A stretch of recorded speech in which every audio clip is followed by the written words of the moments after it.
You ever get the feeling you're being watched, and not in that sitcom way, but in a way that makes your skin crawl? Yeah, that was us the night 3 officers showed up at our front door, demanding my wife Rachel come with them. No warrant, no ID, just fake uniforms and an attitude that screamed, "Fall in line or else." Their boots didn't even match. That's how I knew this wasn't law enforcement. This was a warning. And in that moment, when I froze in the doorway, I realized we weren't just fighting over some ridiculous HOA fee. We were up against something much, much bigger. Let me back up a sec, just so you get how crazy this got. It was a Thursday, 7:30 or so. I'm in the garage, up to my elbows in grease, trying to get the old boat engine to turn over when I hear Rachel call my name, her "We've got trouble" voice. I wipe my hands, step inside, and she's standing at the window, half hidden behind the blinds, staring out like she just spotted the Grim Reaper. 3 men on the porch, all in what looked like cop uniforms, badges shining in the porch light. But something about them just felt off. Rachel's voice was barely above a whisper. "They say it's about me refusing the HOA. I mean, come on, since when does that require cops at your door?" The tallest one, thick mustache, kept fiddling with his belt. From the peephole, his uniform looked legit, but the county patch, totally wrong. I told Rachel to stay behind me and open the door. Mustache steps forward, all puffed up, and declares, "Your wife has violated community safety codes by refusing to join the homeowners association. Misdemeanor offense, immediate detention required." The other 2 flank him like backup dancers, one holding handcuffs, the other fingering a radio. It was all too much, almost like a high school play, except it wasn't funny. And their confidence? For half a second, I almost wondered if we'd missed some new law. Rachel, steady as ever, asks for a warrant. Mustache just stares, then says community safety violations don't need one. He pulls out a citation for $850 and a court appearance scheduled for Saturday. Courts don't run on Saturdays. That was my first clue, but I kept quiet, buying time. Then the guy with the cuff steps closer, says Rachel needs to come with them for processing. His badge says pubic safety. Not even kidding. Under other circumstances, we'd have laughed him off the porch. His uniform crackled like cheap plastic. Radio played nothing but static. I pulled out my phone. I'm calling the real police. All 3 go stiff, exchanging glances. Mustache insists more cops will complicate things. I start recording anyway, just holding my phone. That's when Mrs. Patterson, our neighbor, peeks out from behind her curtains. She's lived here 2 decades, never mentioned anything about HOA police. The fake officers start glancing her way. One tries again, moves toward Rachel. She stands her ground, demands to know exactly what law gives them arrest powers for refusing HOA membership. Awkward silence. Then Mustache blurts out something about recent community safety legislation. No details, just buzzwords. I'm recording their faces, their badges, everything. Rachel looks him dead in the eye and says, "Let's see real police, right now." Points out the spelling errors on their badges, the costume uniforms. Suddenly they're talking over each other, deadlines, urgent processing. The guy with the radio, still just static. I dial 911 and say it loud enough for them to hear. Their whole act falls apart. They start backing off, promising to return with proper documentation. They hustle to a regular SUV, stick on police decals peeling at the edges, and take off. We sit on the couch, adrenaline shaking our hands, replaying the video. The more we look, the clearer it is. Costumes, toy handcuffs, zero legal know-how, just an elaborate, threatening scam. We Google HOA authority and, yeah, nowhere in America can an HOA arrest you. This was harassment, psychological warfare, not law.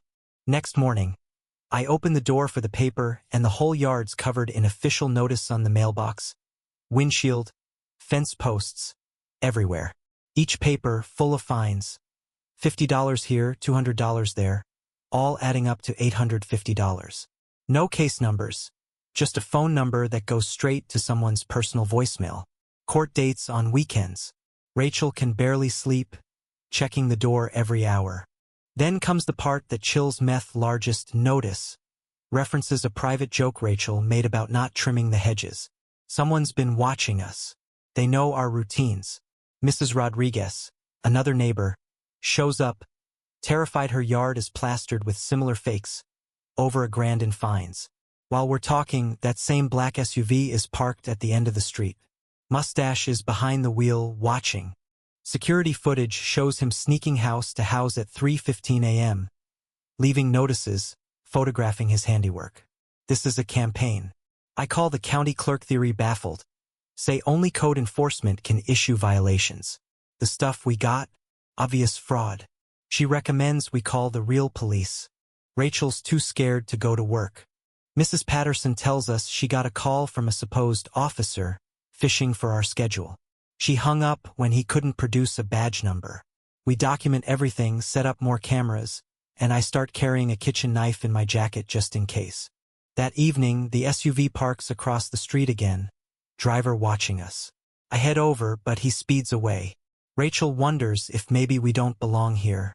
That cuts deeper than any threat.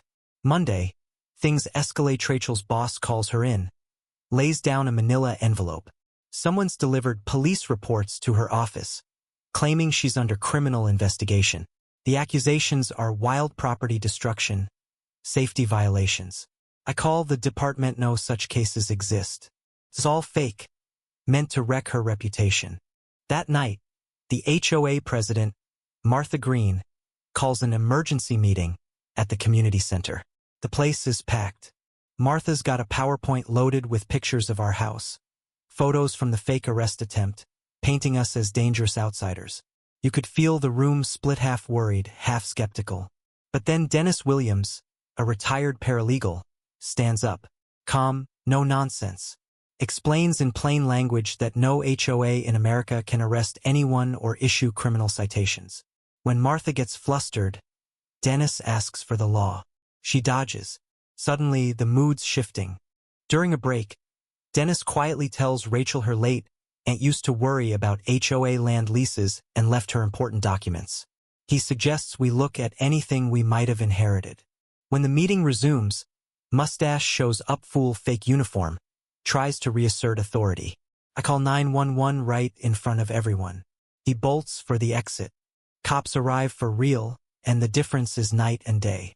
The real officers call out the impersonation, take Mustache aside, and explain to the whole room that HOAs have zero arrest power. The fallout is immediate. Residents start questioning everything: fake citations, fines, harassment. Martha can't produce any real paperwork. Dennis debunks her claims, and then drops the bomb.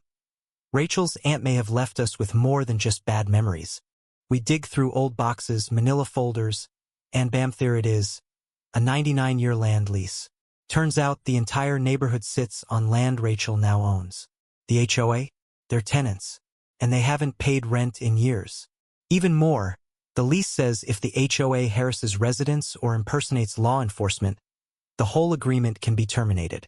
We consult a real estate attorney, Patricia, who just shakes her head at the mess. She drafts a formal demand: pay up, stop the illegal stuff, or face eviction. When Martha gets served, she loses it, calls another emergency meeting, tries to whip the community into a frenzy.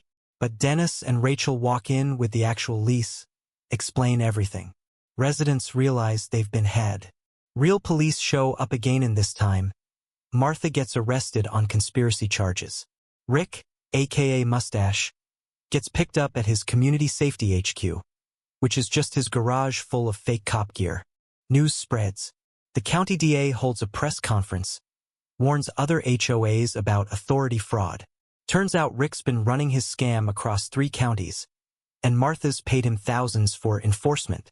The cops, real ones this time, teach the community how to spot fakes, ask for badge numbers. Call 911, trust but verify. 3 months later, our neighborhood's unrecognizable, and in a good way.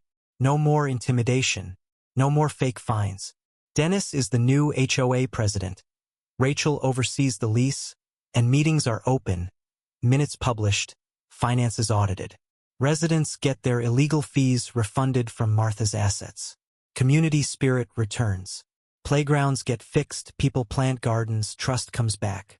That's the thing. Real power doesn't come from uniforms or threats.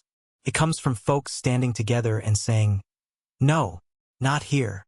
We learn to read every sign twice and to never be quiet when something feels wrong. If you made it this far, what would you have done in our shoes? Ever tangled with an HOA or someone who thought they were above the law? Drop your story below, hit like if it fired you up, and share this with someone who needs a reminder. You have more power than you think. Stay loud, stay kind, and always check the boots.